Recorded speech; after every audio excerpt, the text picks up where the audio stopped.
রাইস্টার দাদা, আজকে তো ঈদ, অনেক জায়গায় ঘুরতে যেতে হবে। আমরা সবাই মিলে 10,000 টাকা করে চাঁদা ধরেছি। পুরো বারমুডা ম্যাপ ঘুরে দেখার আয়োজন করা হয়েছে, তারপরে পিকে ড্যান্সের আয়োজন করা হয়েছে। কি বলো রুক এফএফ, এত আয়োজন করে ফেলেছো? অনেক সুন্দর আয়োজন করা হয়েছে, অনেক মজা হবে। রাইস্টার দাদা, আমি কি তোমাদের সাথে পিকনিকে জয়েন করতে পারি? কি তুই আমাদের সাথে পিকনিকে জয়েন করবি? অ্যাডাম ভিখারি কোথাকার। ভিখারি, যা এখান থেকে, তোকে যেন আর এখানে না দেখি। সুনিতা দিদি, তুমি কিছু বলো। আমার মতো প্রিমিস অ্যাডামকে কেউ ভালোবাসে না। প্রেমিক, তুমি কোনো চিন্তাই করো না, তোমাকে আমি একদম পরলোক বানিয়ে দেবো এবং প্রো প্লেয়ার বানিয়ে দেবো। ঠিক আছে রেড ক্রিমিনাল দাদা, চলো তাহলে। এখানে আমাকে বক্সিং করতে বলেছে রেড ক্রিমিনাল দাদা।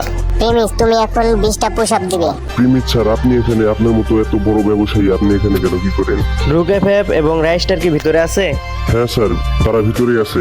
কি অবস্থা রুক এফএফ, কি খবর তোমাদের? প্রিমিস স্যার, আমাদের অবস্থা ভালো না। আমাদের অহংকারের কারণে আমাদের ব্যবসায় অনেক লস হয়েছে। তারা আমাদেরকে পার্টনার থেকে বাদ দিয়ে দিয়েছে। তোমরা